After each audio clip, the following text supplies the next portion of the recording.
මොහොතකට හිතන්න ඔයා හොයාගෙන යන අපරාධකාරය ඇත්තටම ඔයාම නම් මුළු ලෝකයක්ම එකතු වෙලා ඔයාව පිස්සෙක් කරන්න හදනවා කියලා ඔයාට හිතුනොත් ඔයා මොකද කරන්නේ? අද අපි කතා කරන්නේ ලෝක සිනමාවේ මහා දැවැන්තයෙක් වෙන මාටින් ස්කොසෙසි නිර්මාණය කරපු අවසාන වෙනකම්ම අපිව පිස්සුවට්ටන ෂටර් අයිලන්ඩ් කියන ෆිල්ම් එක ගැන. මේක නිකන් කතාවක් නෙමෙයි. මේක අපේ මනසත් එක්ක කරන සෙල්ලමක්.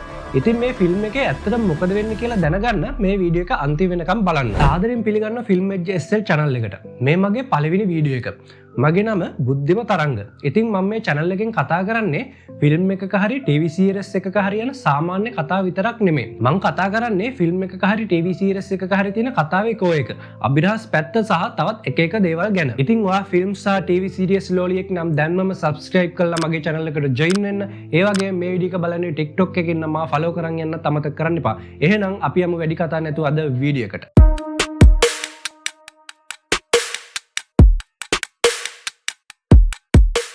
1954 අවුරුද්දේ ඇමරිකානු මාෂල්වරයෙක් වන ටෙඩි ඩැනියල්ස් සහ එයාගේ අලුත් සහකරු චක් කෝල් මීදුමින් වැහුණු මුහුද මැදින් යන බෝට්ටුවක ඉන්නවා. ටෙඩි ඉන්නේ වමනේ දාන තරමට අසනීපෙන්.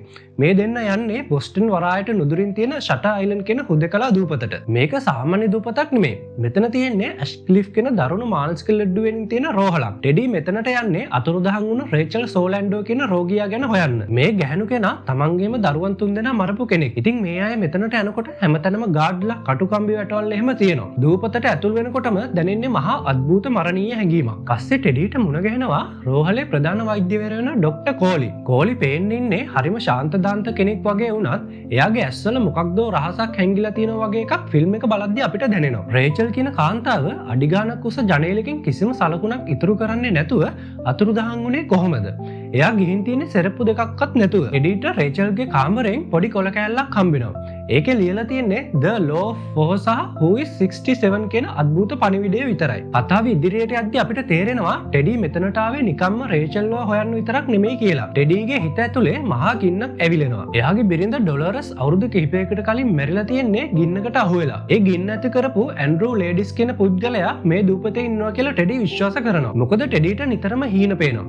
ඒ හීනවල ඩොලරස් ඉන්නවා. ඒ වගේම දෙවෙනි ලෝක යුද්ධයේදී එයා අත්විඳපු බිහිසුණු අත්දැකීම් පවා එයාට පේන්න ගන්නවා. මෙතනදී අපි ආර්ට් ඩිරෙක්ෂන් සහ සිනමැටෝග්‍රැෆි ගැන පොඩ්ඩක් කතා කරොත් මාටින් ස්කොසෙසි ගින්දර සහ වතුර කියන දේවල් හරි අපූර්වට ගලපලා තියෙනවා. එඩිට ඇත්ත පේන්නේ ගින්දර තියෙන තැන්වලදී. එහෙම නැත්නම් ගින්දර එයාගේ ඉලූෂන් එකේ සංකේතවත් කරනවා කියලා කියන්නත් පුළුවන්. ඒ වගේම එයා වතුරටත් බයයි. මනෝවිද්‍යාත්මක බැලුවොත් වතුර කියන්නේ අපි යටිහිතේ තියෙන යථාර්ථය. ටෙඩි තමන්ගේ යටිහිතේ තියෙන යථාර්ථය පිළිගන්න ලෑස්ති නැහැ. එයා හැම වෙලාවෙම උත්සාහ කරන්නේ ඒකෙන් පැනලා යන්න. මේ අතරතුර දූපතට මහා කුණාටුවක් එනවා. මේ කුණාටුව නිසා දූපත බාහිර ලෝකයේත් එක්ක තියෙන කනෙක්ෂන් එක නැති වෙනවා. දැන් ටෙඩි සහ චක් කොටු වෙලා ඉන්නේ. හොස්පිටල් එකේ ડોක්ටර්ස්ලා ටෙඩිට උදව් කරන වෙනුවට වැඩේ තවත් අමාරු කරනවා වගේ මේ හරියදී අපිට පේනවා. ටෙඩි සහ චක් රහසෙන් C බ්ලොක් එකට ඇතුල් වෙනවා. ඒක තමයි දරුණුම රෝගීන් ඉන්න තැන. එතනදී ටෙඩිට මුණ ගැහෙනවා ජෝර්ජ් නොයිස් කියන පුද්ගලයා. ජෝර්ජ් කියන්නේ ටෙඩිව කලින් ඉඳන් අඳුරන කෙනෙක්. එයා ටෙඩිට අනතුරු අංගවනවා මේ හැමදේම ලොකු රංගනයක් කියලා. උඹේ සහායකයාවවත් විශ්වාස කරන්න එපා කියලා එයා කියනවා. ටෙඩිට දැන් හැමෝ ගැනම තියෙන සැකේ වැඩි වෙනවා. එයා හිතන්නේ මේ හොස්පිටල් එකේ ඉන්න මිනිස්සුන්ගේ මොලේ පරීක්ෂා කරන රහස් පරීක්ෂණ වගේක් කරනවා කියලා. පස්සේ ටෙඩි තනියම යනවා ලයිට් හවුස් එක හොයාගෙන. එයා හිතන්නේ හැම රහසක්ම තියෙන්නේ එතන කියලා. ඒ යන අතරමඟදී එයාට ගල් ගුහාවක හැංගිලා ඉන්න සැබෑ රේචල් සෝලැන්ඩෝ මුණ ගැහෙනවා. ඇය කියනවා ඇය මේ රෝහලේ කලින් වැඩ කරපු වෛද්‍යවරියක් කියලා. ඇය කියන විස්තර අනුව මේ රෝහලේ රෝගීන්ව පාවිච්චි කරන රහස් ඔත්තුකරුවන් හදනවා. ඒ විතරක් නෙමෙයි ටෙඩිට දෙන සිගරට් සහ බෙහෙත් හරහා එයාවත් පිස්සෙක් කරන්න හදනවා කියලා ඇය කියනවා. ඊට පස්සේ ටෙඩි ටික අවුල් වෙන්න පටන් ගන්නවා. තමන් කවුද? තමන් කරන්නේ මොකක්ද කියලා එයාට අමතක වෙන්න පටන් ගන්නවා. කොහොම හරි අන්තිමේදී ටෙඩි ප්‍රදීපාගාරයට ඇතුල් වෙනවා.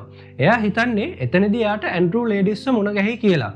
හැමදේම අවසන් කරන්න එයා තුවක්කුවකුත් අරන්ම තමයි යන්නේ. හැමෝම බලාපොරොත්තු නොවුන දේ සිද්ධ වෙන්නේ මෙතනදී. දීපාගාරයේ උඩම තට්ටුවේ ඉන්නේ ඩොක්ටර් කෝලි. එයා ටෙඩිට හරිම සංසුන් විදියට සම්පූර්ණ ඇත්ත පැහැදිලි කරනවා. ටෙඩි කියන්නේ ඇත්තටම මාෂල් වරයෙක් නෙමෙයි. එයා මේ හොස්පිටල් එකේ 67 වෙනි රෝගියා. එයාගේ ඇත්ත නම Andrew ladies. The Law of Four කියන්නේ නිකන් අකුරු ටිකක් නෙමෙයි. ඒක එඩ්වර්ඩ් ඩැනියල්ස් සහ ඇන්ඩ්‍රූ ලේඩිස් කියන නම් දෙකේ අකුරු මාරු කරලා හදපු එකක්. ටෙඩිගේ සහකරු චක් කියන්නේ ඇත්තටම එයාගේ ડોක්ටර් වෙන ડોක්ටර් ෂීන්. ඇන්ඩ්‍රූ ලේඩිස් මේ රෝහලට ආවේ එයාගේ බිරිඳව මරපු නිසා. එයාගේ බිරිඳ ඩොලරස් මානසිකව අසනීප වෙලා තමන්ගේ දරුවන් තුන්දෙනා වතුරේ ගිල්ලලා මැරුවා. ඒ දුක දරාගන්න බැරුව ඇන්ඩ්‍රූ තමන්ගේ බිරිඳට වෙඩි තියලා මරනවා. මේ දරුණු සත්‍ය දරාගන්න බැරුව ඇන්ඩ්‍රූ තමන්ගේ මනස ඇතුලේ ටෙඩි ඩැනියල්ස් කියන වීරයාගේ චරිතය මවා ගත්තා. ඩොක්ටර් කෝලි මේ කරන්නේ රංගනයක්. එයා ඇන්ඩ්‍රූට තමන් කරපු දේ තේරුම් කරලා දීලා එයා සනීප කරන්න කරන අන්තිම උත්සාහය තමයි මේක. මේ වෙලාවේ ප්‍රදීපාගාරයේදී ඇන්ඩ්‍රූට හැමදේම මතක් වෙලා එයා ඒ කටුක ඇත්ත පිළිගන්නවා. ඊළඟ දවසේ උදේ ඇන්ඩ්‍රූ සහ ඩොක්ටර් ෂීන් පඩිපෙළ උඩ වාඩි වෙලා ඉන්නවා.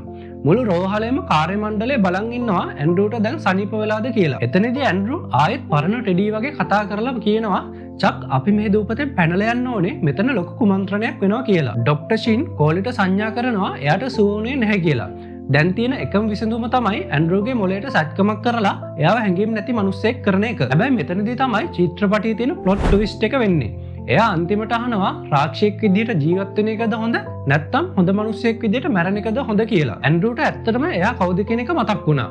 ඒත් එයා ඒ වෙලාවේ පරණ විදියට කතා කරේ ඕනිකමින්මයි. මොකද තමන්ගේ දරුවන්ම නැති වෙලා සහ එයාගේ බිරිඳව මරපු මිනිමරුවෙක් විදියට ඒ මහා වේදනාව එක්ක ජීවිත කාලෙම පසුතැවෙමින් ජීවත් වෙනවට වඩා මොලේ සැත්කමක් කරගෙන හැඟීම් සහ මතකේ නැති කරගෙන මේ යන එක සැපක් කියලා එයා තීරණය කරනවා. එයා හිතාමතාම ඇක්ට් එකක් කරලා ඩොක්ටර්ස්ලත් එක්ක යන්නේ ඒ මහා මානසික වේදනාවෙන් සදාටම නිදහස් වෙන්න. ඉතින් ෂටර් අයිලන්ඩ් කියන්නේ හොදෙක් චිත්‍රපටයක් විතරක් නෙමෙයි.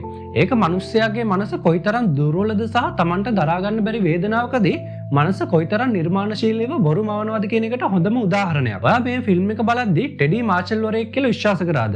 එහෙම නැත්නම් මුල ඉඳලම එයා රෝගියෙක් කියලා දැනුණාද? ඔයාගේ අදහස පහලින් කමෙන්ට් කරන්න. මේ වගේ සිනමා රහස් තවත් දැනගන්න ෆිල්ම් එජ් SL subscribe කරන්න අමතක කරන්න එපා. එහෙනම් තවත් කතාවකින් ආයිත් හමු වෙමු. සුබ දවසක්.